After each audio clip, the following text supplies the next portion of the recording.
Isang magandang araw para po sa lahat, Luzon, Visayas at Mindanao at sa lahat ng ating pong mga kababayan sa buong mundo. Dalangin po namin ang bawat isa sa atin ay nasa mabuting kalagayan. At welcome sa atin pong panibagong video sa oras na to na ang pamagat po ay Who is Jesus? Kaya sa oras na to ay isang araw nung si Jesus po ay pumunta po sa isang region ng Caesarea of Philippi. Tinanong niya po ang kanya po mga disciples sa isang katanungan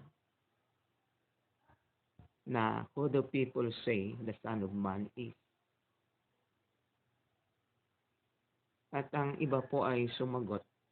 Sabi nila, ikaw ay si John the Baptist. Sabi po ng iba, ikaw ay si Elijah. Sabi rin po ng iba, ikaw ay si Jeremiah.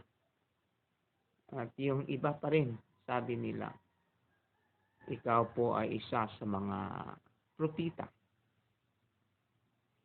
At si Jesus po ay tinanong niya si Peter ng the same na katanungan, who do people say the Son of Man is? Sabi po ni Pedro na you are the Christ, the Messiah, the Son of the living God. And Jesus replied, blessed are you, Simon, son of Jonah, for this was not revealed to you by man, but by the Father in heaven. At ang passage na ito ay ating mababasa doon po sa Matthew 16, beginning verse 13 to 17, na si Jesus po ay nagtatanong ng isa pong katanungan na marami pong sumagot. Hindi naman po sinabi ng Panginoon na ang mga sagot nila ay tama or mali. O hindi naman po niya kinundina yung mga sagot ng other disciples. But yung nakaka-attract na sagot ni Pedro,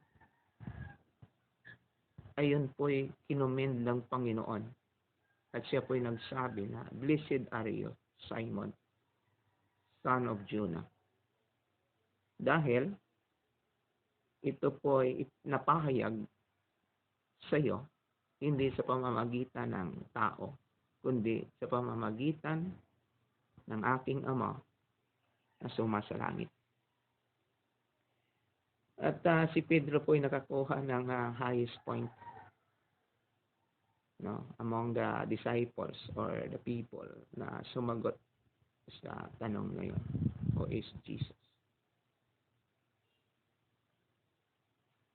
So, this question, ang katanungang ito ay magiging katanungan din ngayon. Ito po ay nangyari more than 2,000 years ago. At ang question na to ay hanggang ngayon ay marami rin pong nagki-question, nagtatanong, who is Jesus? Kaya sa oras na to ay hayaan po natin na ang Bible na sasagot sa katanungan. Hindi po natin ibabase sa isang doktrina ng isang religion kasi magiging bias yun. So, let us allow the Bible to answer this question.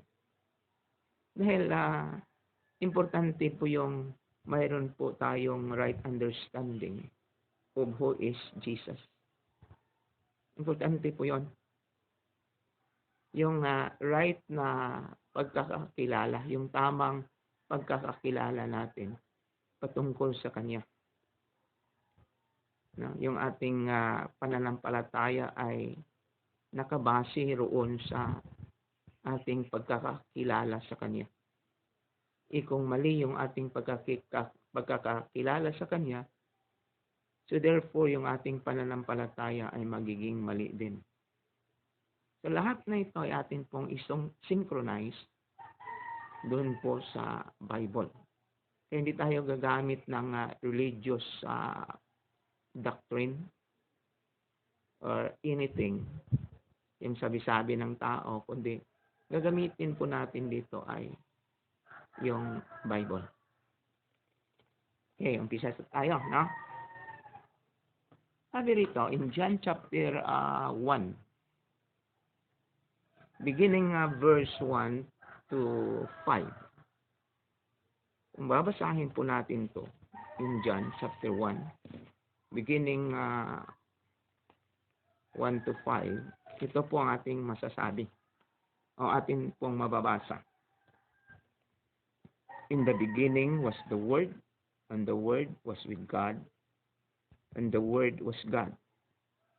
He was with God in the beginning. Through Him all things were made. Without Him nothing was made that has been made. In Him was life, and that light was the light of men. The light shines in the darkness, but the darkness has not understood it. Ito po ang sabi. So, kung atin pong isa-isahin to, ang patutuo ni John, tungkol sa tanong na who is Jesus, ito po ang atin pong makukuha. Una-una, in the beginning, Jesus was the Word. Second, He was with God. Third is Jesus is the Creator. In verse 3, sabi rito, through Him all things were made. Without Him nothing was made that has been made. Okay? Creator, si Jesus. Then next, He is the life. Siya yung buhay. And that life was the light of men. Sa verse 4, sabi rito, in Him was life, and that light was the light of men. Then, next is, He is the light that shines in the darkness. Verse 5. Babasahin po natin. Siya po yung liwanag that shines in the darkness. And in verse 10, ito po yung patutuo ni John about Jesus. Who is Jesus? John said, He was in the world. Though the world was made through Him, the world did not recognize Him. Siya po ay pumarito sa mundo. Kahit ang mundo ay ginawa niya, subalit yung mundo, yung mga tao, ay hindi po siya kinilala. In verse 14, dagdag ni John, the Word became flesh. Yung salita ay nagiging laman, nagiging tao. And made His dwelling among us. Siya po ay tumira kasama namin. Siya po ay nabuhay araw-araw kasama namin. The Word, sabi rito, we have seen His glory. Nakita namin yung kanyang kaluwalhatian. The glory of the one and only who came from the Father, full of grace and truth. So, sa passage na to, ay sinagot ni John yung tanong, maging katanungan ngayon, who is Jesus? Kung isum up po natin ito ngayon, si Jesus ay Diyos. Hindi lamang po siya prophet, Hindi lamang po siya tao na naging propeta, bagamat siya po'y nagkatawang tao. Siya po'y Diyos na nagkakatawang tao. Kasama, dagdag po ni Pablo in Colossians chapter 1. So, hayaan po natin ang Bible na sasagot para hindi siya bias. Chapter 1, beginning verse 15 to 23. Ito po ang sabi ni Pablo. Ang title nito sa kanya pong sinulat, yung The Supremacy of Christ. Bago natin babasahin yung sinulat ni Paul in chapter 1 of Colossians, beginning 15 to 23, dahil ang kanyang pamagat dito is yung supremacy of Christ. Alamin muna natin kung ano yung ibig sabihin ng supremacy. Sabi po ng dictionary, yung Webster Dictionary, supremacy is the state or condition of being superior to all others in authority, power, or status. Superior daw to all others. Ang ibig sabihin ng supreme or supremacy. Superior in what? In authority, in power, in status. Wala po siyang kapantay. Hindi po siya pantay doon po sa ordinary na tao o nilalang. Supreme po siya. Now, basahin po natin yung sabi ni Paul patungkol sa the supremacy of Christ. Sabi niya, beginning verse 15, sabi ni Pablo, He is the image of the invisible God, the firstborn over all creation, for by Him all things were created, things in heaven and on earth, visible and invisible, whether thrones or powers or rulers or authorities, all things were created by Him and for Him. He is before all things, and in Him all things hold together. And He is the head of the body, the church. He is the beginning and the firstborn from among the dead, so that in everything He might have the supremacy. For God was pleased to have all His fullness dwell in Him, and through Him to reconcile to Himself all things, whether things on earth or things in heaven, by making peace through His blood shed on the cross. Once you were alienated from God and were enemies in your mind because of your evil behaviors. But now He has reconciled you by Christ's physical body through death, to present you holy in His sight, without blemish and free from accusation, if you continue in your faith, established and firm, not moved from the hope held out in the gospel. This is the gospel that you heard, and that has been proclaimed to every creature under heaven, of which I, Paul, have become a servant.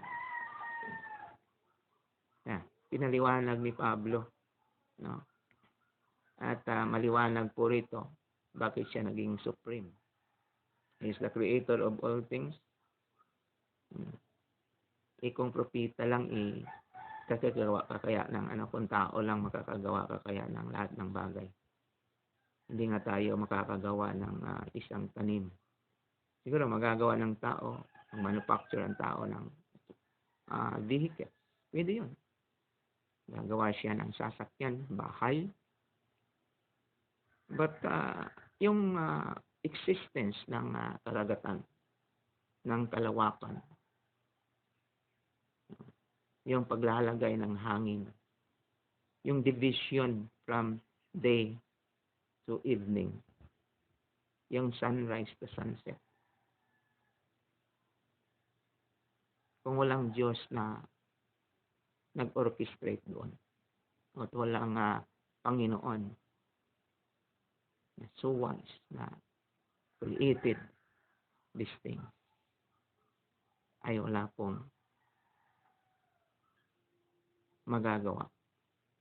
Natin pong nakikita ngayon. Yung valleys, yung hills, mga bundok. Mahirap nga, hindi nga ang tao makakaimbento ng ibon. Kahit na maliliit na hayop or yung langgam. Maliit yun. Pero hindi po yun magagawa ng tao to create an ant. Isa pong langgam. Kasi tao lang eh. May limitasyon. Hindi po siya supreme. Hindi po siya above all authorities. Hindi po siya above all other. In authorities, in powers. Hindi po. Kasi may naglalang sa tao. May limitasyon. Gaano man siguro katalino yung tao. Subalit may limitasyon pa rin. Kasi may pinagmulan yung talino ng tao. At yan galing sa Diyos. Diba? Kaya sa atin pong binasa ngayon, hindi po to bias kasi hindi po to doctrine ng isang organization, isang church na maganda yung sinasabi patungkol kay Christ. But we permit the Bible speaks who is Christ. Mayroon pa po ritong dinagdag si John. In 1 John chapter 5, yung 1 John po ay nasa huli, before Revelation yun siya, no? Para po sa mga baguhan. Chapter 5, 1 John, verse 20. Ito po ay additional po na confirmation ni John patungkol po kay Kristo. Sabi po ni John in verse 20, we know also that the Son of God has come and has given us understanding so that we may know Him who is true. We are in Him who is true, even in His Son Jesus Christ. He is the true God and eternal life. Sabi po ni John, Jesus Christ is hindi lang po God, kundi true God. Nabasa po natin, no? True God. Hindi po limited in power. Omnipresent po siya. Omniscient po siya. Powerful, all-knowing God. Yeah. At may mga question po, sino po daw nag-create ng Diyos? Wala po nag-create ng Diyos. Ang Diyos po hindi po created being. Dahil pag siya po created being, hindi po siya Diyos, hindi po siya supreme. At ang supreme doon yung lumikha sa Kanya. Kaya sabi ni Paul, He is supreme. Christ is supreme. Ibig sabihin, wala pong lumikha. He is above everything. Wala pong lumikha. At hindi po natin yan topic ngayon. Ang ating pong topic is, who is Jesus? Kaya yung binitawan po natin, binasa po natin ng mga verses ay nagpapatutuo po na si Jesus ay hindi lang po siya prophet. Hindi lamang po siya tao. Siya po ay pumunta sa lupa, nagkatawang tao, isinilang sa pamamagitan ng tao ni Mary through virgin birth. But before na siya po isinilang, siya po Diyos. In the beginning, no? In John chapter 1, 1 to 5. At ito po sinuportahan po ni Pablo in Colossians chapter 1, verse 15 to 23. At John added in 1 John chapter 5, verse 20.